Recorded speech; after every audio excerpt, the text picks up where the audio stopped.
അപ്പൊ വീണ്ടും ഒരിക്കൽ കൂടി പൗരന്മാരെയൊക്കെ ഒഴിപ്പിച്ചു തുടങ്ങി ഇസ്രായേലിൽ നിന്ന്. അപ്പൊ കനത്ത എന്തോ ഒരു ആഘാതം ഇപ്പൊ ഇറാനിൽ നിന്ന് ഉണ്ടാവും എന്നുള്ള മട്ടിലാണ് ഈ ഒഴിപ്പിക്കലുകൾ നടക്കുന്നത്. ജർമ്മനി, ബ്രിട്ടൻ തുടങ്ങിയ രാജ്യങ്ങൾ അവരുടെ പൗരന്മാരെ ഒഴിപ്പിച്ചു. ഇതിനിടയ്ക്ക് ലെബനനിൽ നിന്നും പലായനങ്ങൾ ഉണ്ടായിരിക്കുന്നു. സിറിയയിൽ നിന്ന് 1.5 ലക്ഷത്തോളം പേര് അവിടെ സിറിയയിലെ ആഭ്യന്തര യുദ്ധം ഉണ്ടായപ്പോ അവിടെ വന്ന് കുടിയേറി താമസിച്ച ആൾക്കാർ ഇപ്പൊ സിറിയയാണ് ഇതിനേക്കാൾ ഭേദം എന്ന് മനസ്സിലാക്കിക്കൊണ്ട് അവര് സിറിയയിലേക്ക് പലായനം എന്ന് പറയാൻ പറ്റില്ല, തിരിച്ചുപോയി. ലെബനൻ പ്രധാനമന്ത്രി തന്നെ പറയുന്നത് ഏറ്റവും അപകടകരമായിട്ടുള്ള ഒരു സ്ഥിതിയിലേക്കാണ് ലെബനൻ പോയിക്കൊണ്ടിരിക്കുന്നതെന്നാണ് അതിന്റെ പ്രധാനമന്ത്രി തന്നെ പറഞ്ഞിരിക്കുന്നത്. ആപ്പാടെ കുഴഞ്ഞു മറിഞ്ഞ അന്തരീക്ഷമാണ്. ഇന്ത്യയുടെ ഒരു വ്യോമസേനാ വിമാനവും ആളെ ഒഴിപ്പിക്കാൻ വേണ്ടിയിട്ട് പോയിട്ടുണ്ട്. ഇനി വേണ്ടി വന്നാൽ കൂടുതൽ വാഹനങ്ങൾ അയക്കും എന്ന് പറഞ്ഞിട്ടുണ്ട്. എന്തായാലും ഇതുവരെ കൂടുതൽ വാഹനങ്ങൾ അയച്ചിട്ടില്ല. അപ്പൊ ബെഞ്ചമിൻ നെതന്യാഹുവിൽ നിന്ന് ഒരു ഉറപ്പ് കിട്ടിയിട്ടുണ്ടാവണം ഇത് വലിയൊരു സൈനിക നടപടിയിലേക്ക് പോവില്ല, ലിമിറ്റഡ് ആയിട്ടുള്ള ഒരു കരയുദ്ധം മാത്രമേ ഉണ്ടാവൂ എന്ന്.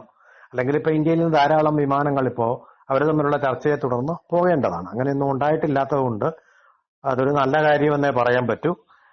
പിന്നെ കവചിത വാഹനങ്ങളുടെ അകമ്പടിയോടെയാണ് കരസേന ലെബനനിൽ കടക്കുന്നത്. അതുപോലെ തന്നെ ആകാശത്ത് നിന്ന് യുദ്ധവിമാനങ്ങൾ വരെ സഹായിക്കുന്നുണ്ട്. അതിലെ ഹമാസിനെതിരെയുള്ള യുദ്ധത്തില് ഏറ്റവും നിർണായക പങ്കുവഹിച്ച, ഏറ്റവും ധീരമായിട്ട് അതിനെ നേരിട്ട ഒരു സൈന്യ വ്യൂഹമുണ്ട് ഇസ്രായേലിന്, 98-ാം ഡിവിഷൻ.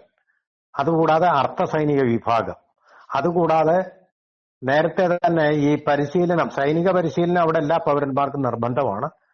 അങ്ങനെ പരിശീലനം സിദ്ധിച്ച യുവാക്കളോട് യുദ്ധരംഗത്ത് വരാൻ ഇസ്രായേൽ ആവശ്യപ്പെട്ടിരുന്നു. അവരുമുണ്ട്. അവരും ഉൾപ്പെട്ട ഒരു കരസേനയാണ് ഇപ്പോ ലെബനനിലേക്ക് ഒരു കോളമായിട്ട് നീങ്ങിയിട്ടുണ്ട്. 24 മണിക്കൂറിനിടെ ഏതാണ്ട് ഈ 95 പേരാണ് മരിച്ചത്. 172 പേർക്ക് പരിക്കേറ്റു. ഇപ്പോഴും ഇസ്രായേൽ പറയുന്നത് ഹസ്ബുള്ള ഭീകരര് ഭൂമിക്കടിയില് മനുഷ്യനെ മറയാക്കി ഒളിച്ചിരിക്കുക, മനുഷ്യനെ കൊന്നുകൊണ്ട്. സാധാരണഗതിയിൽ ഈ നേതാക്കന്മാരൊക്കെ ജനങ്ങളെ രക്ഷിക്കാൻ വേണ്ടി സ്വയം ആഹുതി ചെയ്യുക. ഇവിടെ മറിച്ചാണ് ജനങ്ങളെ കൊന്നുകൊണ്ട് തങ്ങൾ സുരക്ഷിതരായിട്ടിരിക്കുക എന്നാണ് പറയുന്നത്. ഇപ്പോഴും ആ കാര്യം തന്നെ സംഭവിച്ചുകൊണ്ടിരിക്കുന്നു എന്നാണ് പറയുന്നത്. 2 ആഴ്ചയ്ക്കകം എന്തായാലും ലെബനനിൽ 1100-ലേറെ പേർക്കാണ് ജീവൻ നഷ്ടമായിട്ടുണ്ട് ഉള്ളത്. അതുപോലെ തന്നെ ഈ 2006-ലാണ് നേരത്തെയുള്ള യുദ്ധം നടന്നത്.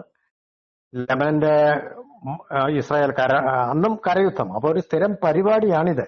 അപ്പൊ ഒരു ലോകമഹായുദ്ധത്തിലേക്ക് പോകാൻ സാധ്യതയില്ലെന്നുള്ള സൂചനകളാണ് ഇപ്പൊ നമുക്ക് കിട്ടുന്നത്. അങ്ങനെ എന്തോ ഉറപ്പ് മോദിക്ക് കിട്ടിയിരിക്കണം. അല്ലെങ്കിൽ അദ്ദേഹം ഇപ്പൊ ഈ വിമാനങ്ങളൊക്കെ ധാരാളമായിട്ട് യുദ്ധവിമാനങ്ങൾ അങ്ങോട്ട് പറപ്പിക്കുമായിരുന്നു.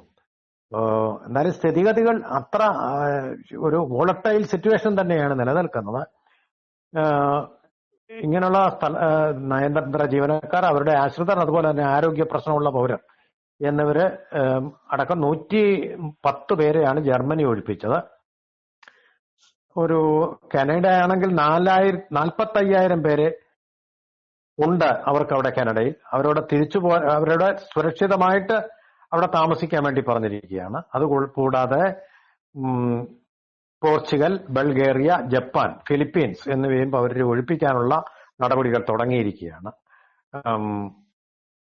പിന്നെ ബ്രിട്ടീഷ് പൗരരുമായിട്ട് ഒരു ചാർട്ടേഡ് വിമാനം ബുധനാഴ്ച ബെയ്റൂത്തിൽ നിന്ന് അതായത് ഇന്നിപ്പോ പുറപ്പെട്ടിട്ടുണ്ട്. അവർ പുറപ്പെട്ട് കഴിഞ്ഞിട്ടുണ്ട്. അങ്ങനെയൊക്കെയാണ് ഇപ്പോഴത്തെ സ്ഥിതിഗതികൾ. അപ്പൊ അവരെല്ലാം വിചാരിക്കുന്നത് യുദ്ധം നീണ്ടുപോകുന്ന. ഇന്ത്യ പക്ഷേ ആ യുദ്ധം അങ്ങനെ നീണ്ടുപോകും എന്ന് കരുതുന്നില്ല. എന്തോ ഉറപ്പ് കിട്ടിയിരിക്കണം, അത് പുറത്തു വന്നിട്ടില്ല എന്നാണ് നമ്മൾ ഊഹിക്കുന്നത്. ഇതിനിടയ്ക്ക് ഗാസയിൽ 31 പേര് മരിച്ചിട്ടുണ്ട്. നസ്രത്ത് അഭയാർത്ഥികള്, അതുപോലെ തന്നെ ഗാസ സിറ്റിക്കടുത്തുള്ള തുഫയിൽ അഭയകേന്ദ്രമായി പ്രവർത്തിക്കുന്ന സ്കൂൾ എന്നിവിടങ്ങളിലാണ്. എന്ന് വെച്ചാൽ അതിനടിയിൽ ഈ ഭീകരർ ഒളിച്ചിരിക്കുന്നുണ്ട് എന്നുള്ളതാണ്. ആളുകളെ കൊല്ലാൻ വേണ്ടി അവരതിനടിയിൽ ഒളിച്ചിരിക്കുക, എന്നിട്ട് അവർ സുരക്ഷിതരായിട്ടിരിക്കുക. ആ ഒരു വൃത്തികെട്ട രീതി കൊണ്ടാണ് ഇത്രയധികം മരണങ്ങൾ അവിടെ ഉണ്ടായിക്കൊണ്ടിരിക്കുന്നത്. അത് ലോകത്തിന്റെ മുമ്പിൽ അവതരിപ്പിക്കുകയാണ് ഇപ്പോ ഈ ഭീകരവാദികൾ ചെയ്തുകൊണ്ടിരിക്കുന്നത്. അങ്ങനെ ആ ഒരു സിമ്പതി വാങ്ങാനുള്ള ശ്രമമാണ് അവർ നടത്തിക്കൊണ്ടിരിക്കുന്നത്.